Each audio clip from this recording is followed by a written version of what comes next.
안녕하세요. 세상을 바꾸는 작지만 강한 흐름 채널 M&L의 밸류 크리에이터 김장길입니다. 자, 예비 창업 패키지 서면 평가 제출이 완료됐습니다. 초기 창업 패키지는 지난주 목요일에 완료가 됐고요. 예창표는 오늘 완료가 됐죠. 모두들 준비하시느라고 수고 많이 하셨습니다. 아마 대부분 처음 써보는 사업 계획서였을 텐데 참 익숙하지도 않은 글을 가지고 여러분의 이 사업을 계속 가정을 거듭해서 뭔가 이 남들에게 어필한다는 게 쉬운 일은 아니거든요. 저도 참 항상 이 시즌이 되면은 그 다른 사람이 한 걸 봐주면서도 참 쉽지 않다라는 생각은 항상 하고 있어요. 모두들 수고 많이 하셨고 또 그만큼 여러분의 노력이 같이 있다고 생각을 합니다. 자, 오늘은 그런 의미에서 예비 창업 패키지, 초기 창업 패키지, 비대면 발표 평가 준비하기를 주제로 강의를 하고자 합니다. 뭐 이렇게 끝난 지 얼마나 됐다고 벌써부터 강의를 하냐 이렇게 생각하실 텐데요. 제가 한 3년 정도 봐오니까요, 이 예창패나 초창패 같은 게 굉장히 빨리 진행돼요. 그래서 여러분이 생각했던 것보다 너무 빨리 진행이 돼서 지금 아마 상당히 빠른 속도로 여러분이 코앞에 닥쳐가지고 결과 나오고 바로 발표자를 준비하셔야 될 것 같고, 그러면은 이제 강의를 하는 사람 입장에서는 그 시즌에 대해서 강의를 할 수는 없거든요. 그래서 미리 좀 알아뒀으면 좋을 법한 내용들을 정리를 해서 올려놓겠습니다. 그래서 이 강좌는 지금부터 당장 준비를 해라 이 정도는 아니고요. 뭐 좀 천천히 생각을 해도 되는데 이번 주 정도는 그렇지만은 그래도 미리 알아는 둬야 될 내용들, 그런 내용들을 말씀드리도록 하겠습니다. 자, 오늘 강좌 생각보다 길어요. 제가 PPT를 만들다 보니까 좀 여러 가지로 설명해 드려야 될 내용들이 많아서 또 이제 자주 묻는 질문들 같은 것도 있었거든요. 그래서 조금 지루해 하실 분들을 위해서 결론부터 말씀을 드리면은요. 일단 발표 평가도 미리 준비하는 게 좋긴 좋습니다. 그리고 이번에 비대면으로 진행이 되는데, 실제로 작년에 많이 매뉴얼이 나왔기 때문에 올해는 아마 특별히 여러분이 일반적인 대면 발표 평가 대비해서 크게 준비할 건 없어요. 그래서 작년보다는 오히려 좀 더 편하게 준비하셔도 된다. 이런 마음으로 소신껏 준비를 하시면 되겠습니다. 이게 전체적인 내용이 결론이고요. 그러면은 조금 더 구체적으로 한번 얘기를 해보도록 하겠습니다. 먼저 이거는 제가 조금 이따가 말씀드릴 건데요. 뭐 자주 하는 질문들 대충 추려보니까 한 이 정도를 대부분 궁금해 하시는 것 같아요. 그래서 여기에 대해서 제가 오늘 조금 구체적으로 말씀을 드릴 텐데요. 일단 그 전에 이번 발표 평가가 어떻게 진행이 되는지 거기에 대해서 아주 간단하게 분석을 한번 해드리도록 하겠습니다. 자, 일단 발표평가 일정을 먼저 보시면은 이제 4월 19일 월요일 오늘 6시까지 해서 예비 창업자 신청 접수가 마감이 됐고요. 그 다음에 초기 창업 패키지 같은 경우에는 4월 15일 목요일까지 해서 접수가 마감이 됐습니다. 그리고 이제 요건 검토 및 선정평가라고 되어 있는데, 이제 선정평가가 말 그대로 이제 발표평가에 해당하는 부분이거든요, 주로. 이제 주로 보면은 21년 5월 중, 여기도 2021년 5월 중순인데요.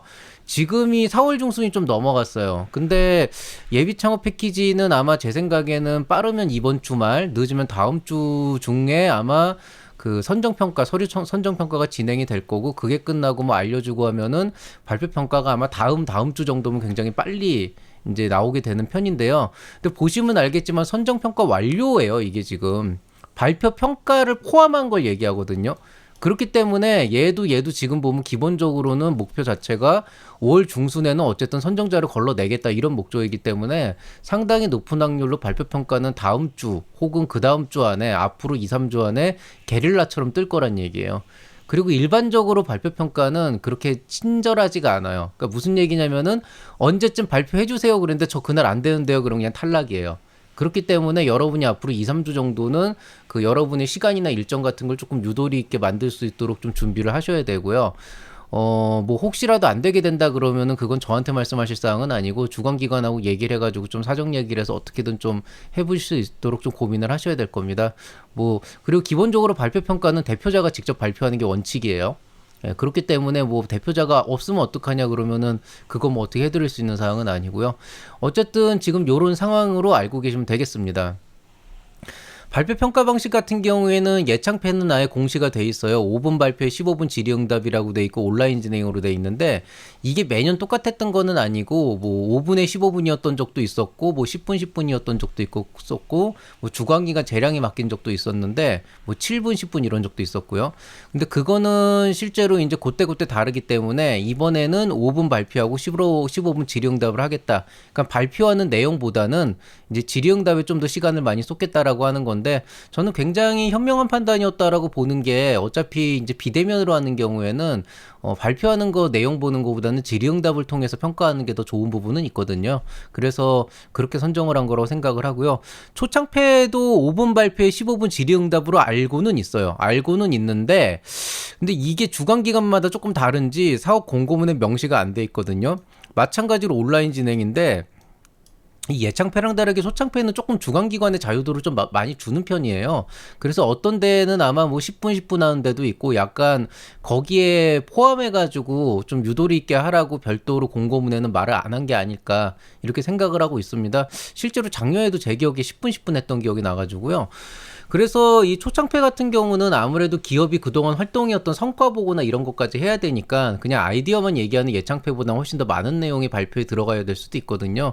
그래서 좀 유도리를 준 것 같고 뭐 큰 문제 큰일 없는 이상은 좀 비슷하게 가지 않을까 싶어서 이거는 저도 지금은 장담을 못하고 대충 주관기관에서 이제 안내해 주는 대로 이제 그 발표자를 짜면 된다. 근데 뭐 기본적으로는 5분에 15분을 쓰시는 게 나을 거예요. 왜냐면은 10분 발표를 해라 그러면은 이제 5분 발표한 내용에다가 좀 더 추가해서 좀 더 풍성하게 만드는 전략을 취하면 되는데 근데 그냥 처음부터 5분 발표로 그러니까 10분 발표로 만들어 버리면 5분 발표한다고 또 그 줄이다가 시간 다 날려먹는 경우도 많거든요. 그래서 그런 것 좀 주의하시면 되겠습니다.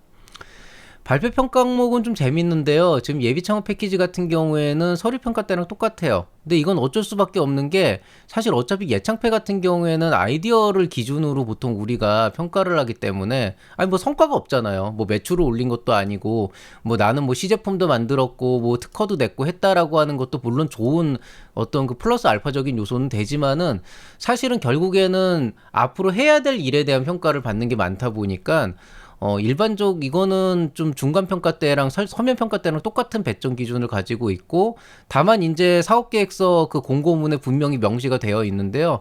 여기 나와 있는 것처럼 서면 평가 점수는 발표 평가에 반영되지 않습니다. 이게 무슨 얘기냐면은 여러분이 서면 평가에서 1등을 했어도 발표 평가할 때 꼴등을 하면 떨어진다는 소리예요. 반대로 서면 평가 때 끝에서 몇 번째로 올라왔어도 발표 평가 때 1등을 하면 굉장히 높은 확률로 거의 1억에 가까운 지원장을 받을 수도 있다는 얘기죠. 그래서 발표 평가는 굉장히 중요하다. 그러니까 끝까지 긴장을 놓으시면 안 됩니다. 초기 창업 패키지도 마찬가지입니다. 마찬가지로 평가 항목 자체는 서면 평가 때랑 똑같고요. 다만 배점을 보시면은 배점 자체가 실제로 조금 달라졌어요. 초기 창업 패키지 때는요. 그 배점이 서면 평가 때는 여기가 30, 30, 20, 20 이렇게 들어갔거든요.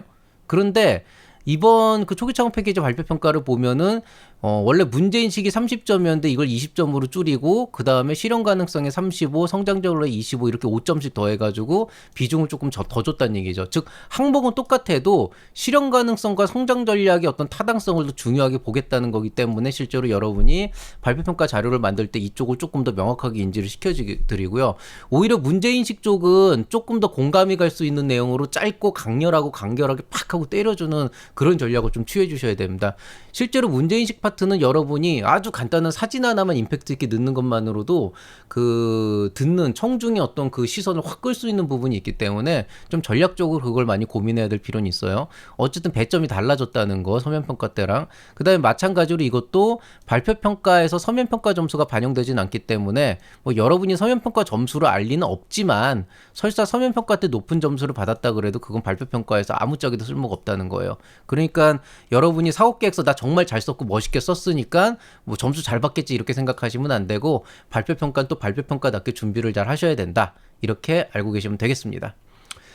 자, 여기까지가 일단은 발표 평가에 대한 전반적인 내용이고요. 이제 지금부터 얘기하는 내용은 여태까지 발표 평가 때만 되면 굉장히 자주 하는 질문이에요. 이거는 실제로 여러분께 알려드리기 위한 목적도 있지만은 제 제자들도 워낙 질문을 많이 해서 이번에 이렇게 정리해가지고 저희도 학교에 뿌릴 거거든요. 그러니까 이 내용들을 좀 바탕으로 해서 여러분이 발표 평가를 준비를 하시면은 조금 도움이 될 겁니다. 그만큼 좋은 내용으로 담았습니다. 일단 대략적으로 여러분이 가장 많이 질문하는 게 이 화면에 나와 있는 이 정도 내용들이에요. 뭐 간단하게만 읽어드리면은 얼마나 빨리 해야 될까? 그다음에 심사위원이 서면평가 때랑 똑같은 사람이 하냐, 비대면 평가 어플은 어떤 걸 쓰냐, 뭐 서식은 어떻게 할 거냐, 발표 자료 핸들링은 누가 하냐, 이건 진행 방식에 대한 거죠. 동영상 보여줘도 되나요? 이거 물어보는 사람도 꽤 있고요. 협약 금액 어떻게 정해지냐, 뭐 요거는 제가 적정소에서 말씀드릴 수 있을 것 같아요. 대면 평가와 다르게 비대면으로 하면 어떤 부분이 좀 다를까, 그 다음에 어떤 질문을 하는가, 뭐 이런 질문들이 가장 많이 나오고, 아마 여러분이 발표평가 대비해서 궁금해하는 게 딱 요 정도 선에서 크게 벗어나진 않아요. 왜냐하면 사실 발표평가라는 것 자체는 단순하잖아요. 그냥 PPT 만들어서 발표하고 질의응답하고 끝나면 되거든요. 그러니까 오히려 좀 방식적인 부분이나 내부 구조나 이런 데 되게 궁금해하는 것들이 많더라고요. 그래서 그런 내용으로 한번 제가 Q&A를 진행해 보도록 하겠습니다.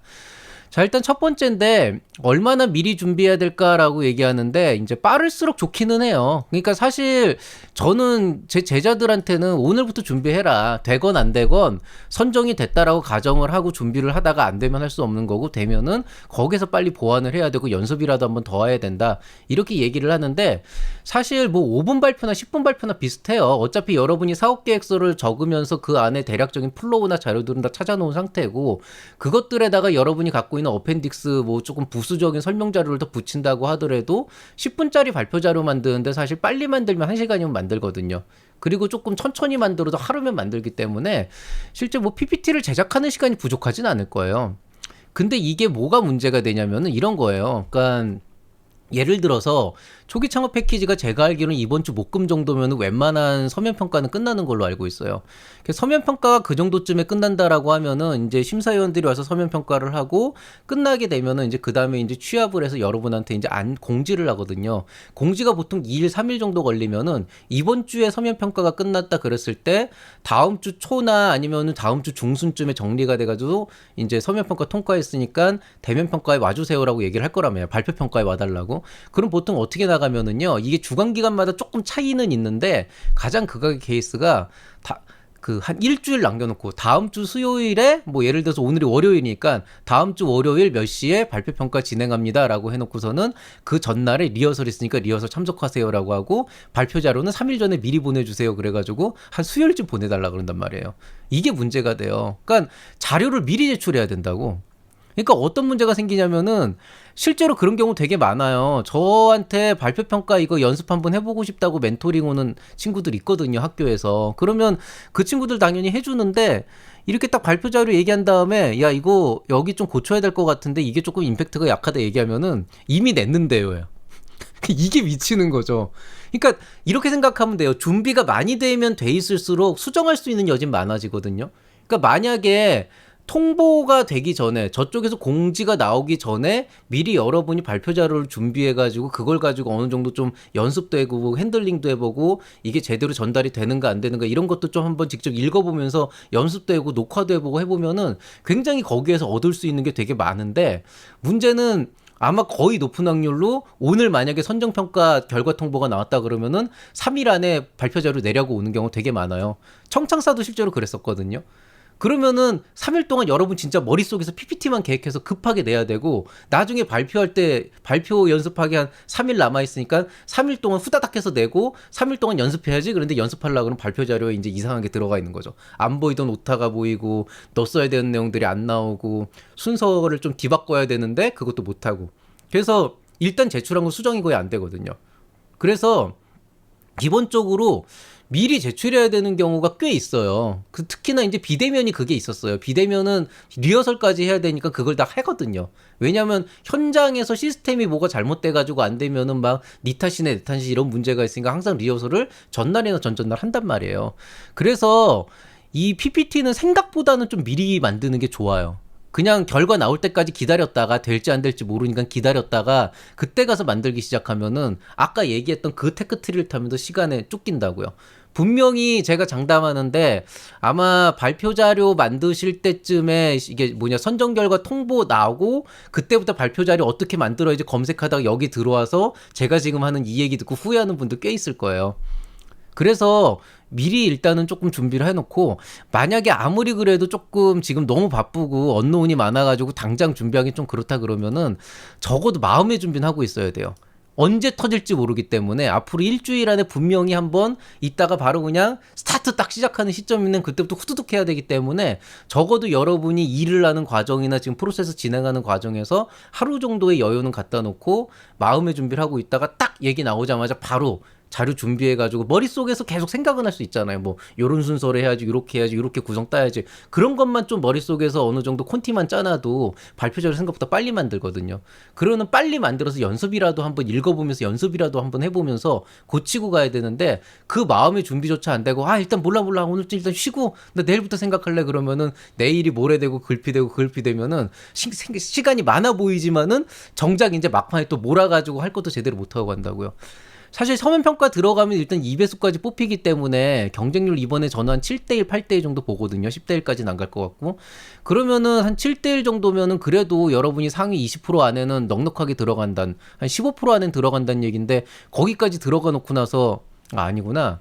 2배수면은, 그냥 20%구나. 어쨌든 상위 20% 안에 들어가는 그런 이제 레벨인데, 15%네. 어쨌든. 그때 최소한의 마음의 준비 정도는 좀 하고 있어야지 그 남은 그 확률 2대1이라는 경쟁률을 뚫고 여러분이 치고 나갈 수 있단 말이에요. 근데 그런 것들을 안 하면 안 되거든. 그래가지고 좀 요런 부분에 대해서 당장 자료 만들진 않더라도 머릿속에서 계속 오며 가며 생각하며 밥 먹으면서 콘티 정도는 짜느란 말이에요. 안 그러면 정말 낭패 봅니다. 나중에 후회할 거예요. 그나마 붙으면 다행인데 떨어지면 후회하죠. 붙어도 협약 금액이 작아질 수 있거든요. 평가를 잘 못 받으면은. 그럼 또 그것 때문에 후회하는 거거든요. 그래서 뭐 당장 하라고는 제가 말씀 못 드리겠지만 어쨌든 미리 하세요. 자, 그 다음에 이제 발표평가에 참여하는 심사위원, 이거 되게 많이 질문하시는데, 이거 여러분이 질문하시는 이유가 사실은 뭐 때문이냐면은, 이제 만약에 이 사람이 서면평가 때 내 사업계획서를 본 적이 있는 사람이라면은, 발표평가를 할 때 이 사업계획서를 한번 봤던 사람이니까, 현장에 와서 내가 발표할 때 그걸 바탕으로 좀 더 잘 봐줄 수 있지 않을까, 이런 기대를 하시는 것 같아요. 근데, 그냥 그런 기대를 안 하시면 돼요. 정확하게는 같을 수도 있고 다를 수도 있어요. 일반적으로 보통 일단은 서면평가에 참여했던 심사위원 모두가 참여할 수는 없어요. 로직상. 그게 왜 그러냐면은요. 2배수를 걸러내잖아요. 보통 심사를 할 때 그 평가하는 방법도 주관기관마다 다르지만은 가장 보편적으로 채택되는 방법을 예로 들면은 보통 뭐 100명 뽑는데 1000명이 지원했다. 10대 1이라고 가정하고 그러면은 그 1000명을 뭐 한 팀이 다 볼 수는 없기 때문에 보통 분과를 쪼개요. 분과를 쪼개가지고 분과별로 이렇게 평가를 쫙 진행을 하거나 아니면 2, 3일 나눠서 진행을 하거나 이런 식으로 하거든요. 그러면은 그 나눠서 진행을 하는 과정에서 분과별로 다른 심사위원이 들어갈 수도 있고 그 다음에 2, 3일 이렇게 쪼개지는 과정에서 일정이 안 되니까 여러 이제 심사위원들이 들어와가지고 이제 로테이션이 되면서 평가를 하게 돼 있는데 사실 거기에서 특별히 뭐 공정성이나 이런 게 문제가 되진 않아요. 왜냐면은 심사위원들은 다 이렇게 보는 눈이 비슷비슷하거든요. 희한하게 같아요. 근데 이제 문제는 뭐냐면은 이 사람들이 서면 평가 때는 1000개 가까이 되는 그런 엄청난 사업 계획서를 봐야 되니까 심사위원들이 많이 필요한데 발표 평가는 2배수로 압축이 됐기 때문에 그 정도의 인력이 필요하진 않단 말이에요. 그러니까 서면 평가에 참여했던 심사위원이 50명쯤 된다 그러면은 발표 평가에 참여하는 심사위원은 많아야 12명, 8명이란 얘기죠. 그러니까 모두 참여하지 않으니까 설사 서면평가 때 참여했던 심사위원이 발표평가로 넘어갔다고 하더라도 뭐 그게 분과의 문제건 일자의 문제건 여러분의 사업계획서를 한번 봤던 심사위원이 다시 여러분의 발표를 볼 확률은 현저하게 낮아요. 그게 높지가 않아요. 그래서 같을 수도 있고 다를 수도 있기 때문에 발표평가를 하실 때는 서면 때 냈던 그 사업계획서도 물론 갑니다. 그래서 여러분의 그 서면평가 때 했던 사업계획서와 발표평가 자료를 같이 보면서 평가를 하는 건 맞지만 그렇지만은 서면평가 때 했던 사람이 이 회사 모였는데 뭐 물어봐야겠어서 넘어가는 경우는 거의 없다는 거. 그러니까 그냥 완전히 새로 준비한다라는 생각으로 그렇게 준비하시는 게 좋아요. 그 다음에 비대면 평가에 사용되는 어플인데요. 이거는 실제로 주관기관마다 갖고 있는 시스템이 다르고 셋업이 다르고 환경이 달라요. 예를 들어서 서울대 같은 경우에는 우리 학교는 비대면 작년에 문제가 생기면서 줌을 아예 계약을 했어요. 그래서 지금 줌 라이센스를 서울대 차원에서 갖고 있고 저도 그래서 이제 제 계정으로 쓸 수가 있는데 이렇게 돼 있는 경우에는 이제 줌을 그냥 쓰면 되니까 서울대는 줌으로 합니다. 왜냐면 이게 가장 화질도 좋고 좀 퀄리티가 좋거든요. 근데 어떤 주관기관 같은 경우에는 이 줌 라이센스가 비싸다 보니까 이걸 구입을 안 하고 이제 무료 라이센스를 쓰는 경우가 있는데 그게 이제 보통 스카이프 같은 거를 쓰죠. 그래서 스카이프라는 데가 되게 많아요. 생각보다. 그래서 스카이프로 하는 경우에는 뭐 예창팩건 초창팩건 간에 일단 기본적으로 조금 줌보다는 퀄리티가 떨어지니까 한번 직접 여러분이 스카이프가 됐건 뭐가 됐건 깔아보고 실제로 아는 사람하고 뭐 이렇게 모바일 2개 같은 거 갖다 놓고 한번 테스트해서 좀 체크해 보시는 게 좋아요. 근데 통상적으로는 스카이프를 많이 쓰고요. 근데 서울대학교는 줌을 이제 주로 쓴다 이렇게 하시면 되고, 이거는 그렇게 흔하진 않는데 되게 예외적으로 카카오톡에 있는 그 페이스톡 쓰는 경우도 있었어요. 근데 이거는 요즘엔 어떤지 모르겠어요, 솔직히. 근데 이것도 뭐 없진 않다 이렇게 생각하시면 되고요. 이게 정확하게 보면은 그럼 왜 이렇게 다르냐 그러는데, 아까 말씀드렸듯이 기관마다 활용할 수 있는 시스템이나 인프라가 다 다르고, 사실은 어떤 데는 노트북으로 하는 데도 있어요. 어떤 데는 막 캠도 사놓고 막 카메라도 해가지고 뭔가 좀 이렇게 셋업돼 놓은 데도 있는데, 이게 다 어떤 그 자체 예산이나 이런 문제거든요. 실제로 제가 알기로는 예창패나 초창패에서 이런 비대면 환경 구축하는 예산이 나오진 않기 때문에 보통 자체 예산을 써요. 그래서 이거는 정말 주관기관마다 다르고요. 그 다음에 또 하나는 애초에 창업진흥원에서 주관기관의 비대면 평가 안내가 나왔을 때 작년에 1번, 2번, 3번, 4번 옵션이 있으니까 여기서 니들이 알아서 해라 이렇게 얘기를 하지, 반드시 스카이프를 써서 몇 분 끊어라 이렇게 지침이 안 내려와요. 이게 약간은 조금 애매모호한데, 좋게 얘기하면 주관기관의 자율성이 맡긴 거고, 안 좋게 얘기하면은 니들이 알아서 하고 문제 생기면 니들이 책임져. 나는 문제 생겨서 민원 들어오면 니들을 조질 거야. 약간 이런 조금 그 치사한 마인드거든요. 근데 어쨌든 그렇기 때문에 여러분이 비대면 평가에 어떤 어플을 사용되는지, 그 다음에 그거를 좀 더 미리 연습을 해보고 싶다 그러면 그냥 해당 주관기관에 전화를 해보시는 게 제일 깔끔해요. 참고로 근데 어찌됐건 서울대학교의 초기 창업 패키지는 줌을 씁니다. 자, 발표 자료 서식은 어떻게 할까라고 했는데요. 이것도 주관기관의 재량에 따라서 돼 있어요. 그래서 어떤 주관기관은 아예 그냥 포맷을 줘요.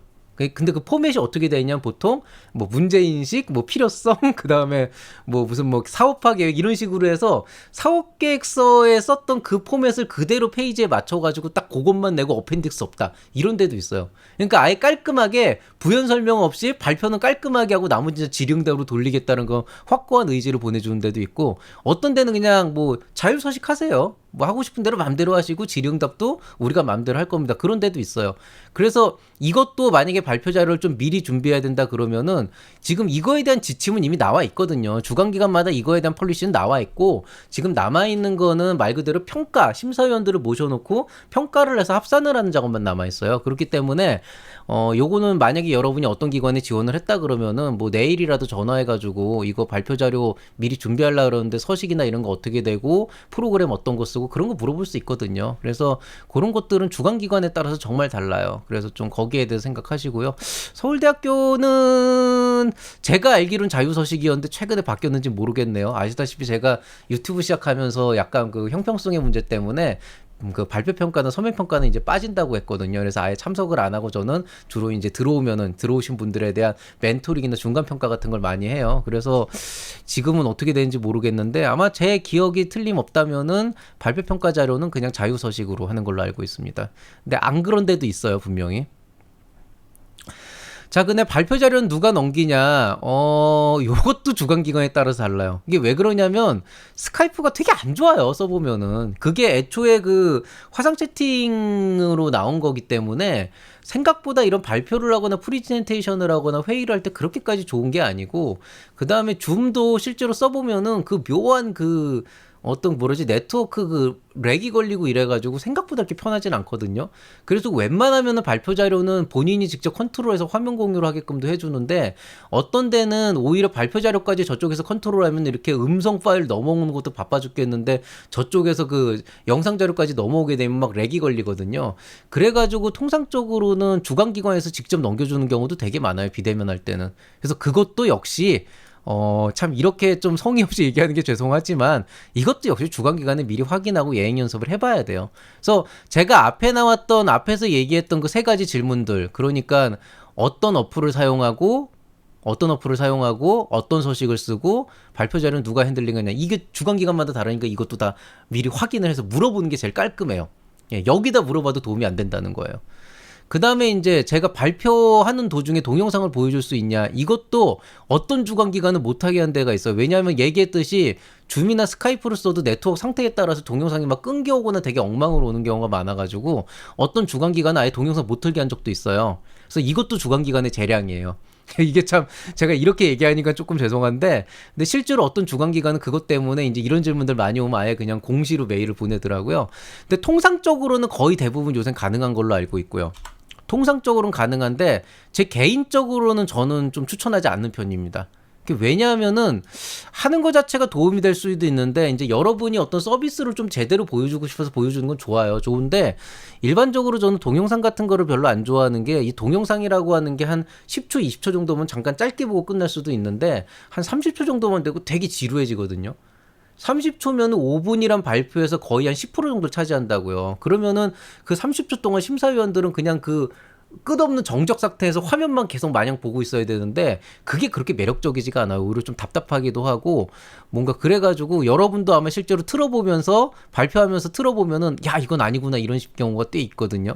그래서 개인적으로는 좀 오프라인에서도 웬만하면 쓰지 말고 정 쓰고 싶으면은 10초 미만으로 써라 이렇게 보통 추천을 하는데요. 특히나 이제 비대면으로 넘어가게 되면은 동영상이 정말 똥망이 되기 때문에 정말 이거는 그래도 꼭 보여줘야 된다 그러면은 넣으시고 짧게라도 넣으시고 길게 넣지 마시고 근데 꼭 넣어야 되는 게 아니라 그럼 차라리 페이지를 여러 개로 쪼개서 약간 그 있잖아요.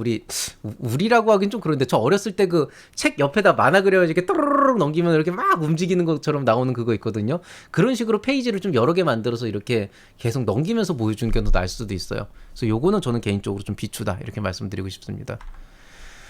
자, 그 다음에 협약 금액의 결정인데요. 이거는 여러분이 주관기관에 물어보셔도 대답은 안 해줄 거예요. 다만 이제 저도 여기에 대해서는 확실하게 알고 있는 바는 없지만은 확실하게 말씀드리고 있는 건 이것도 주관기관에 따라 다릅니다. 그러니까 저한테 물어보셔도 모르는 거예요. 이게 왜 그러냐면은 이게 꽤 차이가 있어요. 생각보다. 그래서 어떤 주관기관은 최대 1억 지원이라 그러는데 1억을 안 주는 데도 많아요. 그냥 뭐 9천만 원, 8천만 원 정도 선에서 끊는 경우도 많고 그 다음에 이제 어떤 데는 1억을 주는 데도 있어요. 근데 이게 보통 어떻게 돼 있냐면은 창업진흥원에서 이제 주관기관에다가 이 지침을 내릴 때 지침은 어떻게 내리냐면은 전체 예산 얼마, 그 다음에 평균 얼마 그렇게만 줘요. 그러니까 전체 예산 얼마, 뽑는 팀 얼마, 평균 얼마 이렇게 되는 거죠. 그러니까 이게 되게 단순한 건데 평균 금액이 5천만 원이라고 가정을 하면은 예창배 같은 게 5천이잖아요. 평균이 5천이라고 가정을 하면은 만약에 1위 기업이 나왔다 그러면 1위 기업이 1억 원을 가져가잖아요. 그럼 평균 5천을 맞추기 위해서는 5개의 기업이 4천만 원씩 받아야 되는 거예요. 그러니까 생각보다 어디를 1억을 준다는 게 되게 갭 차이가 많이 나요. 그러니까 차라리 어떤 데는 9천만 원까지 주고 나머지 한 4개의 기업을 1천만 원씩 깎든지 이렇게 가야 되는 수밖에 없는 거죠. 그러니까 평균은 맞춰야 되고 기업 수는 정해져 있고 예산도 한정돼 있기 때문에 그 안에서 요 베리에이션이 좀 있거든요. 근데 이거는 기관의 어떤 폴리시기 때문에 외부에 공표가 안 되고 여러분이 전화를 한다고 말해주는 사람은 없어요. 그건 오히려 말을 절대 안 해주는데 의외로 주관기관별 차이가 있어서 이건 여러분이 지금 고민한다고 되는 것도 아니에요. 뭐 3천만 원밖에 안 주면 어떡하지? 이거는 그렇게 고민할 게 아니고 그냥 여러분이 아셔야 되는 건 정확히는 알려진 바가 없고 확인할 방법도 없고 다만 주관기관별로 다르다. 어디는 1등 했으면 1억 주는데 어디 1등 했어도 8천 주는 데가 있단 말이에요. 좀 갭을 좀 줄이려고 하는 데는 그렇게 주는 데도 있단 말이에요. 근데 그건 물어본다고 대답해 주는 건 또 아니니까 또 속없이 물어보지 마시고 그냥 주는 대로 받는다 생각하시고 그냥 소신껏 사업 계획서 잘 쓰고 발표 잘 하셔가지고 높은 금액을 받을 수 있도록 그렇게 노력을 하십시오. 자, 그 다음에 대면 발표 평가와 다른 점인데 실제로 여러분 기억하실지 모르겠지만 작년에 제가 초반에 코로나 때문에 비대면 발표 평가로 전부 다 전환이 되면서 제가 막 이런저런 팁들을 되게 많이 알려드렸어요. 뭐 대본도 써놓고 화면도 이렇게 하고 막 이렇게 얘기를 했는데 올해 정도 됐을 때는 크게 신경 쓸 부분은 없습니다. 대면 평가라고 해서. 왜냐면은 이게 이제 여러분의 문제나 시스템의 문제가 아니고 일단 주관기관과 심사위원들이 경험을 했어요. 그러니까 저도 이제는 비대면으로 발표 평가하는 게 그렇게까지 어색하거나 메시지 전달에 이렇게 크게 불편함을 못 느끼겠더라고요. 그러니까 심사위원들도 그냥 비대면이면은 또 그 상황이 익숙해지니까 그냥 비대면에 맞춰서 그냥 발표 듣고 궁금한 거 질문하고 대답하고 이런 식으로 하고, 또 실제로 여러분들도 학교 다니고 이러면서 좀 비대면 환경에서 많이 좀 채팅을 해보셨기 때문에 의외로 좀, 글쎄 모르겠어요. 한 5, 60대 정도 되면 이거 되게 어색해 하셔가지고 못 쓰시는 분들이 있는데 그분들은 좀 연습하셔야 되고요. 근데 적어도 심사위원들이 이 비대면 환경이 익숙하지 않아서 문제가 생기진 않거든요. 그래서 들을 거 다 듣고 볼 거 다 보고 평가 다 하니까 작년처럼 막 뭐 뒤에다가 모니터를 깔아놓고 뭐 PPT를 깔아놓고 이럴 필요 없습니다. 오히려 그게 좀 더 유난스럽고 잘 보이지도 않고 그냥 화면 공유해가지고 그냥 발표 잘 하시되, 여러분 얼굴 보면서 발표 잘 하시되, 다만 이제 메시지 전달에 신경을 쓰시면 되고요. 대신에 이제 한 가지 다른 점을 굳이 말씀을 드리자면은, 이게 비대면은 아무래도 직접 맨투맨으로 얼굴을 페이스 투 페이스로 보는 거하고는 다르게 이 메시지 전달은 잘 되지만은 어떤 그 감정의 전달이나 의지의 전달이 잘 안 돼요. 어쩔 수가 없어요, 그거는.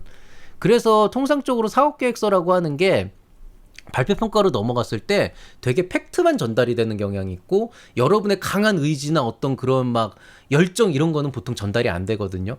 그러니까 굳이 전달되지 않는 걸 너무 애써가지고 막 사업계획서 그 발표 평가하는데 뭐 이렇습니다 이렇습니다 막 이렇게 막 그 뭐냐 힘을 들이지 말고, 오히려 질의응답에서 되게 필요한 대답을 되게 잘할 수 있도록 준비를 하시는 게 좋을 것 같아요. 그 정도 차이는 있어요. 그 정도 차이는 있는데, 작년에 제가 했었던 것처럼 뭐 그렇게 막 뭐 셋업을 어떻게 해놓고 옆에 모니터 세워놓고 막 뭐 뒤에다가 누가 넘겨놓고 대본도 이렇게 해놓고 이렇게까지는 할 필요 없고, 그냥 자신 있게 발표해 주시면 됩니다. 그게 핵심이고요. 메시지 전달 잘하는데, 뭐 혹시라도 뭐 이제 다른 채널에서 뭐 발표 평가 어떻게 하면 좋을까요? 그러면서 뭐 모니터도 깔아놓고 못도 갖고 해서 하는 거는 다 야바이니까 그렇게 크게 신경 쓰실 필요는 없습니다. 예. 일단은 말씀드렸듯이 저희가 너무 그 익숙해져가지고 이제는 그 어떤 환경의 변화 때문에 평가를 잘못하는 일은 거의 없다고 보시면 돼요. 자, 그 다음에 이제 어떤 질문을 할까를 되게 궁금해 하시는데, 대부분 예상할 수 있는 정도의 질문을 하세요. 그러니까 뭐 경쟁사가 나오면 어떻게 할 거냐, BM에 대해서 설명을 해볼 거냐, 뭐 이 아이템에 대해서 다시 한번 얘기를 해달라, 어떤 사업을 하겠다는 거냐, 뭐 시장에 대한 질문이나 이런 것들은 거의 대부분 여러분이 상상했던 정도 선에서 나오지, 뭐 좀 특출난 질문은 안 나오고요. 정말 정말 희한한 질문이 나왔다는 거는 그만큼 여러분의 사업 계획서에 뭔가 빈틈이 있다는 얘기인데, 그거는 뭐 진짜 뭐 이상한 질문 하는 사람은 어디든 있으니까 그거는 그때그때 맞게 임기응변을 잘 취하시면 됩니다. 다만 이제 질문의 의도를 정말 잘못 이해하는 분들이 있어요. 그러니까 저는 시장이 실제로 열려 있냐를 물어보는 건데 계속 시장의 성장 가능성만 얘기하는 분들이 있거든요. 이렇게 미묘하게 핀트가 어긋나면은 질문 시간이 한정돼 있으니까 이제 대답 시간도 한정돼 있고 하다 보니까 저 사람이 잘못 이해했고 시장을 잘못 알고 있다 그러고 이제 점수를 높게 못 주는 경우가 되게 많거든요. 그래서 오히려 여러분이 고민해야 될 거는 어떤 질문이 나오면 어떻게 대답하지, 그것도 고민을 해보셔야겠지만은 사실 그건 어떻게 보면 너무 당연한 거죠. 제가 조금 안타까웠던 거는 그 실제로 우리 제자도 마찬가지인데, 제가 사업계획서 보면서 이런 거는 어떻게 하려고 하고 있냐 걱정이 되는데, 그러니까 저도 지금 그게 고민인데요 이렇게 얘기를 하더라고. 근데 그게 고민이면 안 되거든요. 사업할 사람이 그걸 해결해야 사업을 하는데 그걸 고민하고 있는데 무슨 예비 창업 패키지래요. 그래서 그런 경우는 생각보다 많지는 않고요. 오히려 그거보다 진짜 동문서답하는 경우가 있어요. 예. 특히 배우신 분들이 더해요. 예. 또 그 잘 모르는데 조금 귀동냥해가지고 자기가 전문가인 것처럼 착각하시는 분들 이런 집 많이 해요. 그래서 이 부분에 대해서는 제가 조금 팩폭을 하면서 창금 특강에서 풀어나갈 예정입니다. 이거는 좀 어투가 좀 세질 것 같아가지고 그냥 공개석상에서 얘기하기 좀 그렇고요. 혹시라도 그 뭐냐 저한테 또 한번 타고를 한번 심하게 거하게 당하고 싶으신 분들은 창업꿈나무 특강으로 오시면 되겠습니다. 요건 제가 이번 주 안에 마련을 해볼게요. 자, 끝으로 조언 하나만 드리겠습니다. 제가 여태까지 뭐 심사위원회 보는 사업계획서 뭐 이런 강좌들도 올리고 했는데, 사실 그거는 좀 여러분에게 약간 호기심을 불러일으키면서 좀 관심을 끌기 위한 목적이 없진 않았고요. 그냥 베스트 3, 월스트 3 이렇게 하지 않고 딱 요거 하나만 얘기할게요. 제가 여태까지 봤던 최고의 발표 평가는요, 딱 하나였습니다. 실적이고 나발이고 간에 그 사업의 모든 면에서 확신을 가지고 있는 대표가 가장 발표를 잘했어요. 무슨 얘기냐면은 설사 시장성에 대해서 조금 제가 잘 알지 못할 수 있어요. 전문가가 아니니까 그쪽 분야에. 그러니까 무슨 얘기냐면은 뭐 예를 들어서 패션 플랫폼을 하겠다 그러면 제가 패션 전문가는 아니니까 플랫폼의 관점에서 그쪽 시장을 일단 상식선에서 보통 갖고 있는 경험치에 의존해서 얘기를 하는 건데, 적어도 패션 분야의 플랫폼을 하겠다는 사람이면 패션 분야에서 저보다 베테랑이어야 되는 거잖아요. 자기 사업이니까. 그래서 그런 분들이 있는데, 그런 경우에 제가 어떤 질문들을 하면은요, 정말 말 한마디를 안 지고 꿋꿋하게 모든 대답을 완벽해 가시는 분들이 있어요. 진짜 이 대답을 되게 또렷또렷하게 완벽하게 잘한다라고 하는 거는 되게 엄청난 장점이거든요. 그래서 여러분의 전문성을 사업계획서 이 발표평가 안에서 잘 녹여내시면 사실 여러분이 발표평가에서 이렇게 크게 고민하실 필요는 없어요. 근데 이제 이거를 좀 많이 실수하시는 분들이 뭐냐면은, 저는 이렇게 생각합니다, 뭐 이렇게 얘기하는 거 있잖아요. 뭐 아니면은, 아 그거는 저는 이렇게 생각합니다, 뭐 아니면은 저는 그렇게 생각하지 않습니다. 그러면서 뭐, 그리고 막 어떤 분은 막 화내요. 막 그건 이게 아니고 이렇게 되는 거죠, 그래서 화를 내는데, 그거는 정말 최악의 발표 평가인 거죠. 그러니까 그런 사람들은 나중에 물건 팔 때도 그 뭐냐, 손님들 와가지고 물어보면은, 아 그거는 이렇게 해서 이렇게 되는 겁니다가 아니고, 그렇게 생각하면 손님이 아닌 거죠, 이런 식으로 하는 거랑 똑같은 거거든요 사실은.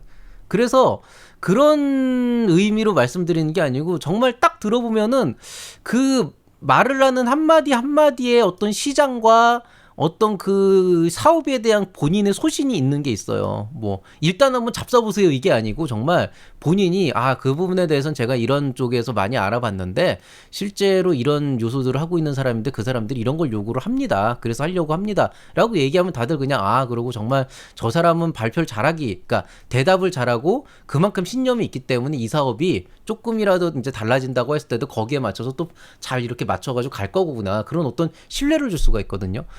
여러분이 2배수 안에 들어갔다는 것만으로도 아이템의 일단 성장성에 대해서는, 아이템의 가치에 대해서 인정을 받았다는 거예요. 근데 굳이 발표평가에 나가가지고 아이템의 가치를 다시 인정받기 위해서 노력을 할 필요는 없어요. 마치 저를 사랑해 주세요라 그러고 열심히 노력을 하는 거랑 똑같은데, 여러분이 현장에서, 발표 현장에서 얘기해야 되는 거는 나는 대표로서 이 정도의 자질을 갖고 있고 이 정도의 시야와 안목을 갖고 있다라고 하는 거를 정확하게 확신을 가지고 보여주시는 게 필요합니다. 그런 부분들 잘할 수 있다 그러면은 여러분의 발표 평가는 크게 어렵진 않을 것입니다. 자, 여기까지 해서 오늘 초기 창업 패키지, 예비 창업 패키지, 비대면 발표 평가 준비하기 강좌는 마무리가 되었습니다. 모두들 지금 내용 참고하셔서 발표 준비 잘 하시고요. 저는 또다시 이제 창업 꿈나무 특강으로 여러분께 인사를 드리도록 하겠습니다. 모두들 다시 한번 사업계획서 준비하시느라고 수고 많이 하셨고요. 좋은 결과 있길 바라겠습니다. 오늘은 하루는 푹 쉬시기 바랍니다. 이상 채널 M&A의 밸류 크리에이터 김장길이었습니다. 감사합니다.